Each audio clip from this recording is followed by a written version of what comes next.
Hey guys, happy Wednesday. We've got your workout brief and movement demos. Today's workout for your conditioning is one of those earn your rest workouts.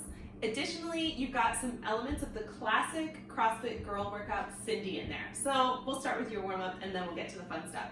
In your warm up, your first movement is going to be a lateral leg swing. We're trying to bring that leg as far across your body and as far out to the side as possible for you. For our next movement, it's a thoracic rotation. You're gonna get down on your hands and knees on the floor, send your hips back slightly. One hand goes behind the head, gently. We're gonna bring that elbow down to the opposite side and then twist up. We're looking to get that movement through here, the thoracic spine, rather than the low back. You'll do both sides on that. From there, up on our feet, we're getting in that long split squat stance, like a lunge, only we're not alternating. So we're gonna drop straight down. Scott's working to make sure that front knee is stacked right over his heels, so maybe needing a little bit longer stance here. And the back knee drops straight down. You'll work both sides again. And our final movement in the warm-up is a sumo inchworm. So taking a nice wide sumo stance, Scott's gonna bend forward, walk his hands out until he's in a push-up position, throw in that push-up, and then walk his hands back to meet his feet. If you have the space, you can walk your feet to your hands. Either way, we really want to think about keeping those legs straight on that. All right, let's get to the fun stuff, our conditioning today. So our conditioning, you are going to keep some elements the same and some change. At the start at 3, 2, 1, go. You are doing 5 rounds of a modified version of Cindy. That's gonna look like 5 upright rows on each side. You're gonna hold your dumbbell in front of your body and then zip up your hoodie. We want some control on the way down. Typically, Cindy's done with pull-ups in this place. If you have a pull-up bar, go ahead and use that today. Our next movement is gonna be 10 push-ups. There are a lot of push-ups across this workout today, guys, so really think about modifying. We want to make sure that our chest is making contact with the floor at the bottom, our hips are not, and that our chest is doing all of the pressing. We'd like to see these done in 2 sets throughout the entire workout. So if you need to elevate your hands, go ahead and do that today. Our final movement for the Cindy portions is an air squat.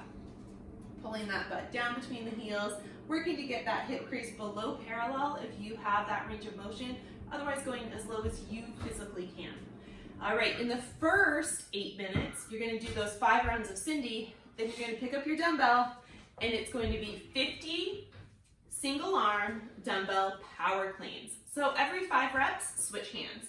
So Scott's gonna go all the way to the floor, jump up, and pull under that dumbbell. Fast elbows on the way through, and the dumbbell you'll see from the side is staying really close to his body the whole time. It's not swinging out and around. It's pulling around it. All right, so that is our first 8 minutes. As soon as you finish those 50 power cleans, you get to rest until we hit the 8-minute mark. At the 8-minute mark, you're doing 4 rounds now of that Cindy. When you finish the 4 rounds, now you're going into 40 goblet squats. Holding that dumbbell nice and high, squatting down. These goblet squats are a great challenge for your midline. You really have to work to stabilize that weight when it's right in front of you. You work through that, finish your 40 goblet squats. Now you get to rest until you get to the 16-minute mark. At the 16-minute mark, you are in a race to finish this workout. You're gonna do 3 rounds of Cindy now, and then go into 30 push presses on each side. They don't need to be all 30 on one side before you go to the other. So split those up, go back and forth a little. On the push press, you are sliding down the wall and then squeezing your butt to launch it up overhead. All right, guys, lots of upper body in this one and a nice fun twist on a classic CrossFit workout. For our core finisher today, we have 3 movements. Our first one is going to be a bent knee hollow hold. So Scott's going to lay down flat on the floor. He's going to bring his hips up, bend his hips, bend his knees. We want hips at 90 degrees, knees at 90 degrees, and then he's going to push the low back into the floor, tilting that pelvis back. Hands are extended, and he's going to hold here for 20 seconds. From there, he's going to go into a side plank on his forearm.